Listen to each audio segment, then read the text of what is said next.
Coucou, hier à 7 h du matin, j'ai commencé une autre randonnée avec deux imprévus de taille. C'est toute une histoire.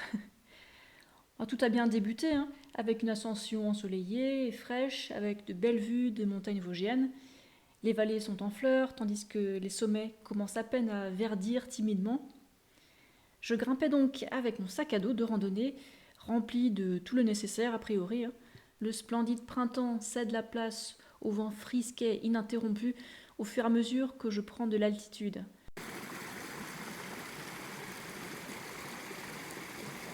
Je fais des arrêts repas fréquents pour toujours avoir assez de glycogène pour rester concentré et en pleine forme. L'étape d'aujourd'hui est de 30 km. J'ai l'habitude de ce genre de distance en montagne. Vers 11 h du matin, tout va bien, sauf qu'en fouillant mon sac à dos par routine pour vérifier quel duvet j'avais choisi exactement pour dormir, parce que je n'étais pas sûre, et je m'aperçois que j'ai oublié mon sac de couchage. Oui, il n'est nulle part dans mon sac à dos. Et là, je ne suis pas fière, parce que j'étais persuadée de l'avoir pris. Alors que faire maintenant? Annuler et revenir dans la vallée?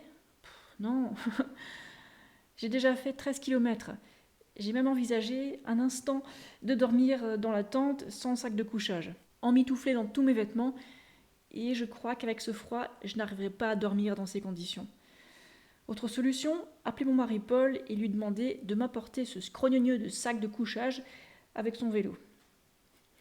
Et comme il ne pouvait pas venir tout de suite, on s'est donné rendez-vous à un col près de là où j'avais prévu de passer la nuit, à la fin de la journée.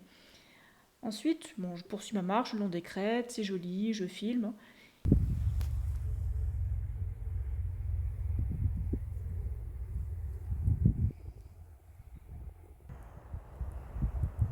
Il fait un peu froid à l'ombre. Bon, j'ai des manches, ça va. Il y a beaucoup de monde sur les crêtes. C'est le dimanche de Pâques. Des processions de voitures anciennes, des voitures normales avec des familles, des retraités. Il y a aussi des motards allemands. Heureusement, les chemins sont plus silencieux que la route aujourd'hui. Je teste même mon chargeur solaire et il s'avère qu'il est inefficace lorsqu'il est branché directement sur le téléphone, car à la moindre variation de puissance, l'écran du téléphone s'allume. C'est pas pratique, donc il charge pas vraiment, vu que l'écran s'allume tout le temps.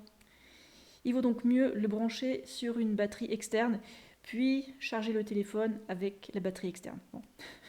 Bref, j'arrive au lieu de rendez-vous 2 heures à l'avance. Bon, ça c'est normal, j'aime bien faire des pauses.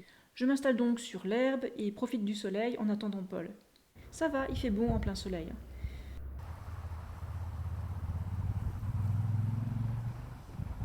Ensuite, à 18 h, c'est l'heure du rendez-vous et il commence à faire froid, à l'ombre dans le vent. Parce que là, en haut sur les crêtes, le vent ne s'arrête pas, il est froid en ce moment. Et Paul n'arrive pas. Je commence à m'inquiéter pour lui. Lui qui vient à vélo au milieu de tous ces véhicules motorisés. On ne sait jamais ce qui peut arriver. En plus, il y a peu de réseau à cette altitude-là. Au col du Pré de Rave, les appels ne passent pas. Vous imaginez bien que je m'inquiète pour lui, autant qu'il s'inquiète pour moi d'ailleurs. Je commence à me demander, mais qu'est-ce que je fais s'il ne vient pas? Bon, l'auberge la plus proche, elle est à 6 km. Toujours pas de réseau. Les vélos, les motos, les voitures se raréfient. Et toujours pas de Paul. J'ai un peu froid et j'attends. Soudain, la voiture de mes parents arrive. Je les vois tous les deux à l'avant et je vérifie si Paul est assis à l'arrière, parce qu'avec les vitres teintées, je vois pas très bien. Et ouf, oui, il est aussi là. Quel soulagement, il va bien. Paul m'explique qu'il a demandé de l'aide à mes parents car son logiciel de cyclisme donnait un itinéraire rocheux et raide qu'il ne pouvait pas suivre avec son vélo de route. Ah. Bref, on redescend tous ensemble dans notre vallée et j'annule la rando. Trop de péripéties. Et il y a aussi le fait que je ne me réjouissais pas trop de camper à 1000 mètres d'altitude avec ce vent froid, alors que la semaine dernière, il faisait plus doux à cette même altitude quand Paul et moi avions campé au Tenchel. C'était un autre vlog, ça. Malgré tout ça, l'histoire finit bien, heureusement, et on en a tous tiré des leçons. Et pour nous remonter le moral, rien de mieux qu'un bon bain chaud.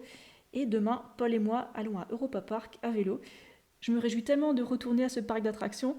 J'y étais pour la dernière fois il y a 10 ans exactement. Je ne vloguerai pas cette journée, je vais juste profiter du moment et des plats végétaliens disponibles. Merci d'avoir regardé cette vidéo. Est-ce que vous aimez ce format?